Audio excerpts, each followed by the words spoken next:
أعوذ بالله من الشيطان الرجيم.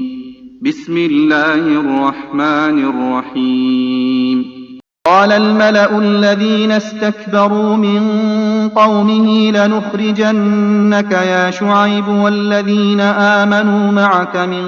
قريتنا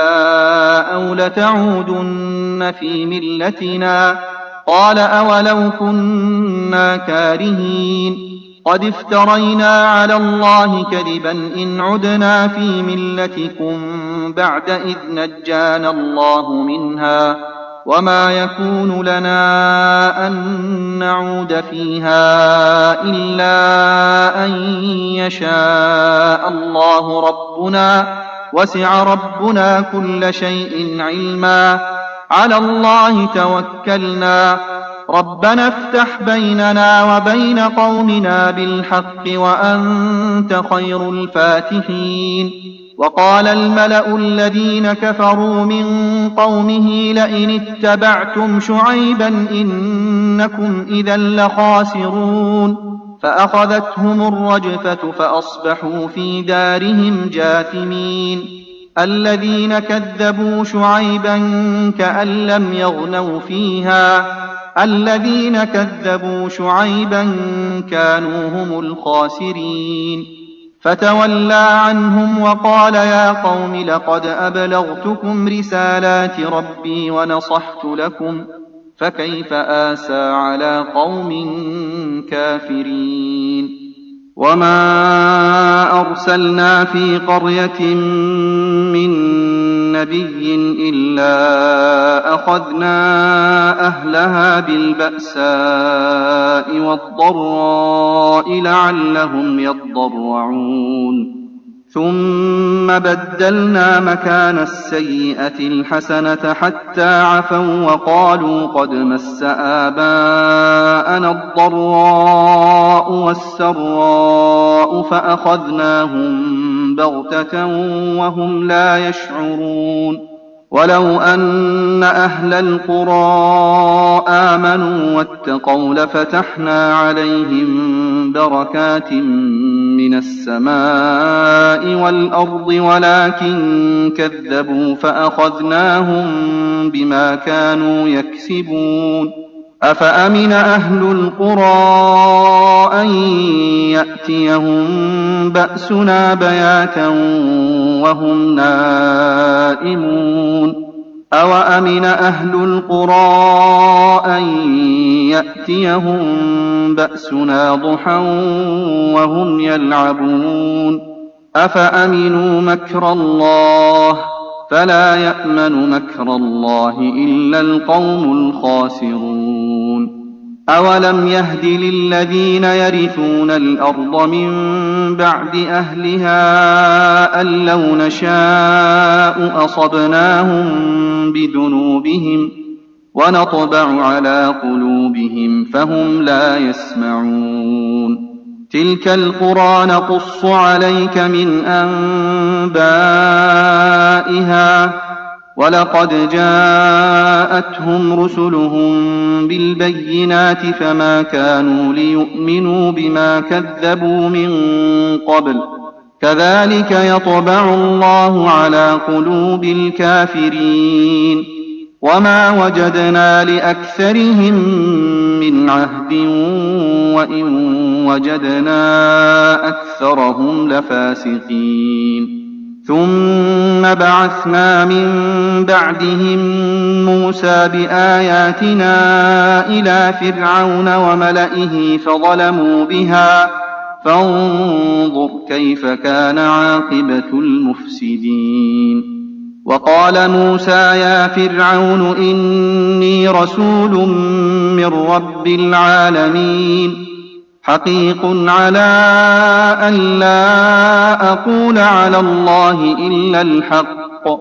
قد جئتكم ببينة من ربكم فأرسل معي بني إسرائيل. قال إن كنت جئت بآية فأت بها إن كنت من الصادقين. فألقى عصاه فإذا هي ثعبان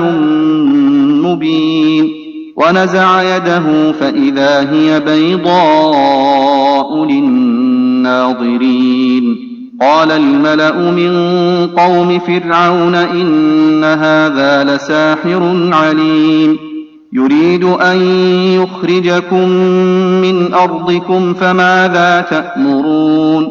قالوا أرجه وأخاه وأرسل في المدائن حاشرين يأتوك بكل ساحر عليم وجاء السحرة فرعون قالوا إن لنا لأجرا إن كنا نحن الغالبين قال نعم وإنكم لمن المقربين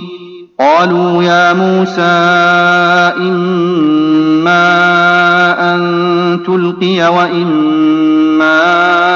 أن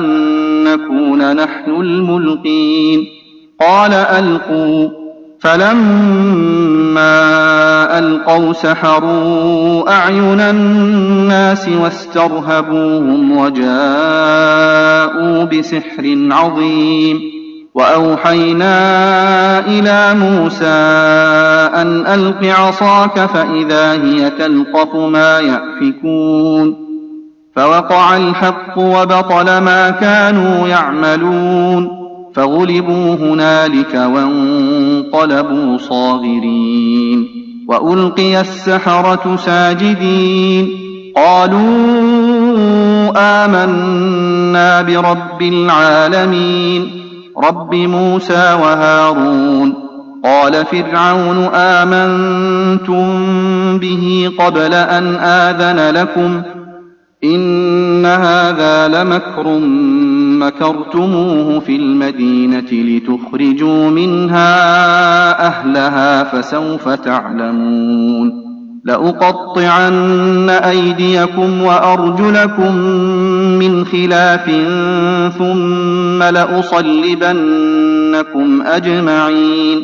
قالوا إنا إلى ربنا منقلبون وما تنقم منا إلا أن آمنا بآيات ربنا لما جاءتنا ربنا أفرغ علينا صبرا وتوفنا مسلمين وقال الملأ من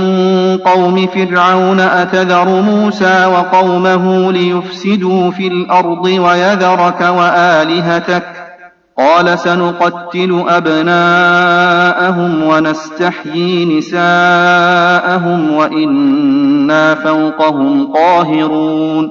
قال موسى لقومه استعينوا بالله واصبروا إن الأرض لله يورثها من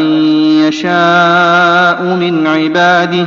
والعاقبة للمتقين قالوا أوذينا من قبل أن تأتينا ومن بعد ما جئتنا قال عسى ربكم أن يهلك عدوكم ويستخلفكم في الأرض فينظر كيف تعملون ولقد أخذنا آل فرعون بالسنين ونقص من الثمرات لعلهم يذكرون فإذا جاءتهم الحسنة قالوا لنا هذه وإن تصبهم سيئة يطيروا بموسى ومن معه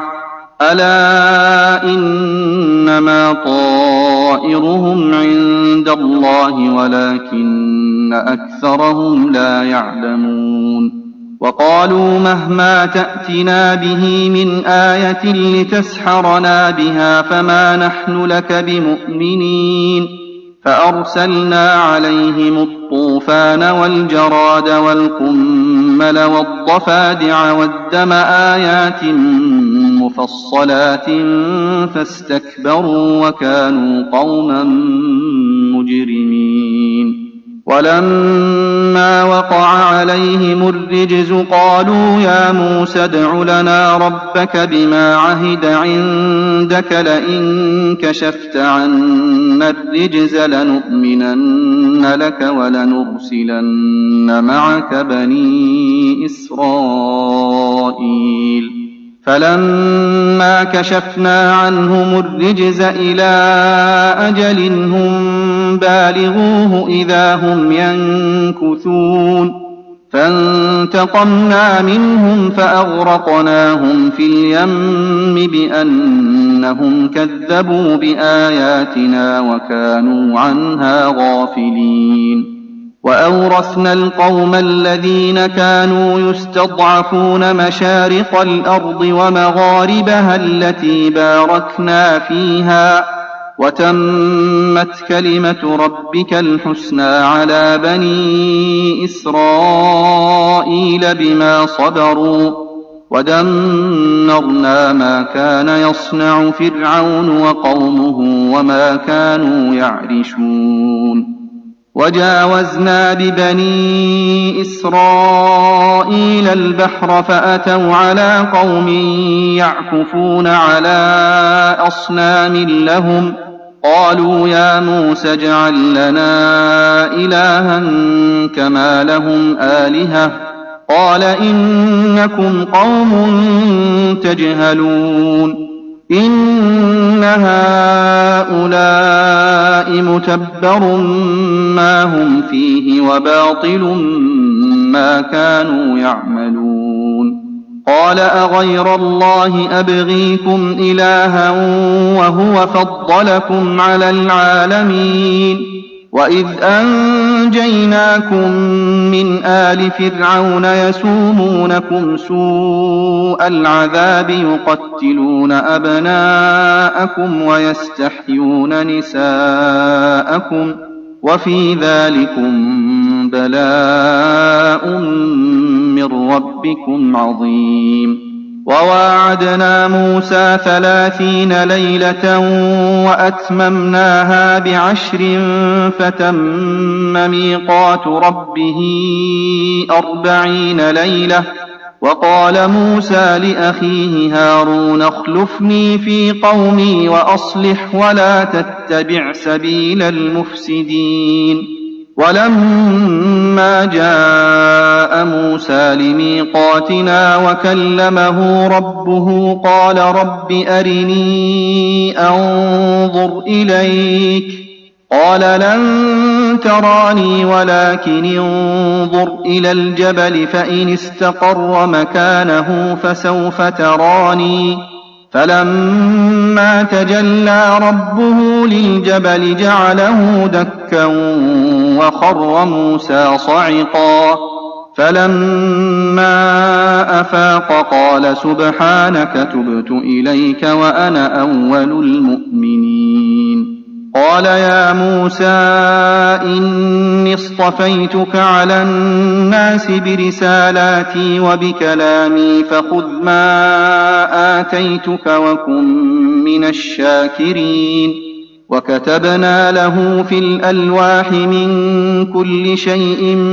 موعظة وتفصيلا لكل شيء فخذها بقوة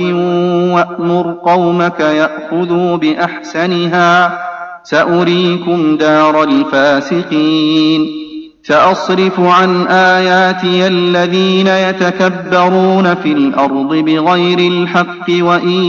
يروا كل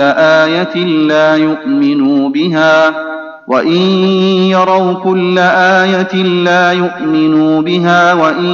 يروا سبيل الرشد لا يتخذوه سبيلا وإن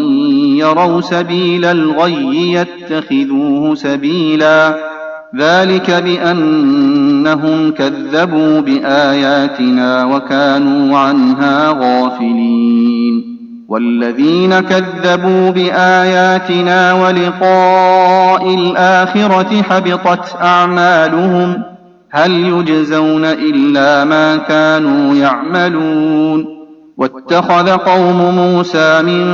بعده من حليهم عجلا جسدا له خوار ألم يروا أنه لا يكلمهم ولا يهديهم سبيلا اتخذوه وكانوا ظالمين ولما سقط في أيديهم ورأوا أنهم قد ضلوا قالوا لئن لم يرحمنا ربنا ويغفر لنا لنكونن من الخاسرين ولما رجع موسى إلى قومه غضبان أسفا قال بئس ما خلفتموني من بعدي أعجلتم أمر ربكم وألقى الألواح وأخذ برأس أخيه يجره إليه قال ابن أم إن القوم استضعفوني وكادوا يقتلونني فلا تشمت بي الأعداء ولا تجعلني مع القوم الظالمين قال رب اغفر لي ولأخي وأدخلنا في رحمتك وأنت أرحم الراحمين إن الذين اتخذوا العجل سينالهم غضب من ربهم وذلة في الحياة الدنيا وكذلك نجزي المفترين والذين عملوا السيئات ثم تابوا من بعدها وآمنوا إن ربك من بعدها لغفور رحيم ولما سكت عن موسى الغضب أخذ الألواح وفي نسختها هدى ورحمة للذين هم لربهم يرهبون واختار موسى قومه 70 رجلا لميقاتنا فلما أخذتهم الرجفة قال رب لو شئت أهلكتهم من قبل وإياي أتهلكنا بما فعل السفهاء منا إن هي إلا فتنتك تضل بها من تشاء وتهدي من تشاء أنت ولينا فاغفر لنا وارحمنا وأنت خير الغافرين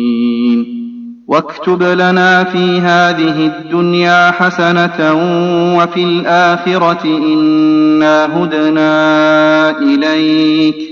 قال عذابي أصيب به من أشاء ورحمتي وسعت كل شيء فسأكتبها للذين يتقون ويؤتون الزكاة والذين هم بآياتنا يؤمنون الذين يتبعون الرسول النبي الأمي الذي يجدونه مكتوبا عندهم في التوراة والإنجيل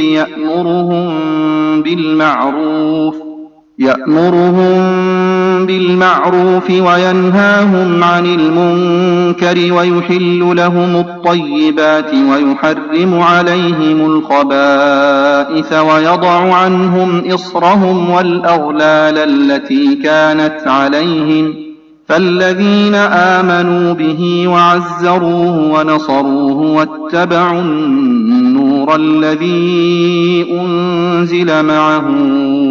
أولئك هم المفلحون قل يا أيها الناس إني رسول الله إليكم جميعا الذي له ملك السماوات والأرض لا إله إلا هو يحيي ويميت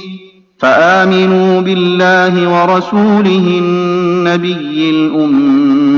الذي يؤمن بالله وكلماته واتبعوه لعلكم تهتدون ومن قوم موسى أمة يهدون بالحق وبه يعدلون وقطعناهم 12 أسباطا أمما وأوحينا إلى موسى إذ استسقاه قومه أن اضرب بعصاك الحجر فانبجست منه 12 عينا قد علم كل أناس مشربهم وظللنا عليهم الغمام وأنزلنا عليهم المن والسلوى كلوا من طيبات ما رزقناكم وما ظلمونا ولكن كانوا أنفسهم يظلمون وإذ قيل لهم اسكنوا هذه القرية وكلوا منها حيث شئتم وقولوا حطة وادخلوا الباب سجدا نغفر لكم خطيئاتكم سنزيد المحسنين فبدل الذين ظلموا منهم قولا غير الذي قيل لهم فأرسلنا عليهم رجزا من السماء بما كانوا يظلمون واسألهم عن القرية التي كانت حاضرة البحر إذ يعدون في السبت إذ تأتيهم حيتانهم يوم سبتهم شرعا ويوم لا يسبتون لا تأتيهم كذلك نبلوهم بما كانوا يفسقون وإذ قالت أمة منهم لم تعظون قوما الله مهلكهم أو معذبهم عذابا شديدا قالوا معذرة إلى ربكم ولعلهم يتقون فلما نسوا ما ذكروا به أنجينا الذين ينهون عن السوء وأخذنا الذين ظلموا بعذاب بئيس بما كانوا يفسقون فلما عتوا عما نهوا عنه قلنا لهم كونوا قردة خاسئين وإذ تأذن ربك ليبعثن عليهم إلى يوم القيامة من يسومهم سوء العذاب إن ربك لسريع العقاب وإنه لغفور رحيم وقطعناهم في الأرض أمما منهم الصالحون ومنهم دون ذلك وبلوناهم بالحسنات والسيئات لعلهم يرجعون فخلف من بعدهم خلف ورثوا الكتاب يأخذون عرض هذا الأدنى ويقولون سيغفر لنا وإن يأتهم عرض مثله يأخذوه ألم يؤخذ عليهم ميثاق الكتاب ألا يقولوا على الله إلا الحق ودرسوا ما فيه والدار الآخرة خير للذين يتقون أفلا تعقلون والذين يمسكون بالكتاب وأقاموا الصلاة إنا لا نضيع أجر المصلحين وإذ نتقنا الجبل فوقهم كأنه ظلة وظنوا أنه واقع بهم خذوا ما آتيناكم بقوة واذكروا ما فيه لعلكم تتقون وإذ أخذ ربك من بني آدم من ظهورهم ذريتهم وأشهدهم على أنفسهم ألست بربكم قالوا بلى شهدنا أن تقولوا يوم القيامة إنا كنا عن هذا غافلين أو تقولوا إنما أشرك آباؤنا من قبل وكنا ذرية من بعدهم أفتهلكنا بما فعل المبطلون وكذلك نفصل الآيات ولعلهم يرجعون واتل عليهم نبأ الذي آتيناه آياتنا فانسلخ منها فأتبعه الشيطان فكان من الغاوين ولو شئنا لرفعناه بها ولكنه أخلد إلى الأرض واتبع هواه فمثله كمثل الكلب إن تحمل عليه يلهث أو تتركه يلهث ذلك مثل القوم الذين كذبوا بآياتنا فاقصص القصص لعلهم يتفكرون ساء مثلا القوم الذين كذبوا بآياتنا وأنفسهم كانوا يظلمون من يهد الله فهو المهتدي ومن يضلل فأولئك هم الخاسرون ولقد ذرأنا لجهنم كثيرا من الجن والإنس لهم قلوب لا يفقهون بها ولهم أعين لا يبصرون بها ولهم آذان لا يسمعون بها أولئك كالأنعام بل هم أضل أولئك هم الغافلون ولله الأسماء الحسنى فادعوه بها وذروا الذين يلحدون في أسمائه سيجزون ما كانوا يعملون وممن خلقنا أمة يهدون بالحق وبه يعدلون والذين كذبوا بآياتنا سنستدرجهم من حيث لا يعلمون وأملي لهم إن كيدي متين أولم يتفكروا ما بصاحبهم من جنة إن هو إلا نذير مبين أولم ينظروا في ملكوت السماوات والأرض وما خلق الله من شيء وأن عسى أن يكون قد اقترب أجلهم فبأي حديث بعده يؤمنون من يضلل الله فلا هادي له ويذرهم في طغيانهم يعمهون يسألونك عن الساعة أيان مرساها قل إنما علمها عند ربي لا يجليها لوقتها إلا هو ثقلت في السماوات والأرض لا تأتيكم إلا بغتة يسألونك كأنك حفي عنها قل إنما علمها عند الله ولكن أكثر الناس لا يعلمون قل لا أملك لنفسي نفعا ولا ضرا إلا ما شاء الله ولو كنت أعلم الغيب لاستكثرت من الخير وما مسني السوء إن أنا إلا نذير وبشير لقوم يؤمنون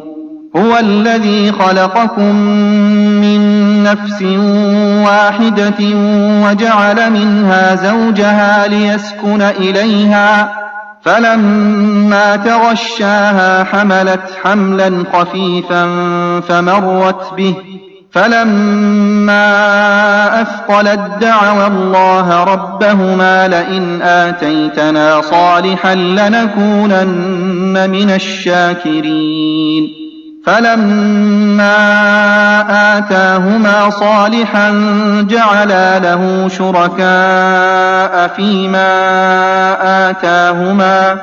فتعالى الله عما يشركون أيشركون ما لا يخلق شيئا وهم يخلقون ولا يستطيعون لهم نصرا ولا أنفسهم ينصرون وإن تدعوهم إلى الهدى لا يتبعوكم سواء عليكم أدعوتموهم أم أنتم صامتون إن الذين تدعون من دون الله عباد أمثالكم فادعوهم فليستجيبوا لكم إن كنتم صادقين ألهم أرجل يمشون بها أم لهم أيد يبطشون بها أم لهم أعين يبصرون بها أم لهم آذان يسمعون بها قل ادعوا شركاءكم ثم كيدون فلا تنظرون إن وليي الله الذي نزل الكتاب وهو يتولى الصالحين والذين تدعون من دونه لا يستطيعون نصركم ولا أنفسهم ينصرون وإن تدعوهم إلى الهدى لا يسمعوا وتراهم ينظرون إليك وهم لا يبصرون خذ العفو وأمر بالعرف وأعرض عن الجاهلين وإما ينزغنك من الشيطان نزغ فاستعذ بالله إنه سميع عليم إن الذين اتقوا إذا مسهم طائف من الشيطان تذكروا فإذا هم مبصرون وإخوانهم يمدونهم في الغي ثم لا يقصرون وإذا لم تأتهم بآية قالوا لولا اجتبيتها قل إنما أتبع ما يوحى إلي من ربي هذا بصائر من ربكم وهدى ورحمة لقوم يؤمنون وإذا قرئ القرآن فاستمعوا له وأنصتوا لعلكم ترحمون واذكر ربك في نفسك تضرعا وخيفة ودون الجهر من القول بالغدو والآصال ولا تكن من الغافلين إن الذين عند ربك لا يستكبرون عن عبادته ويسبحونه وله يسجدون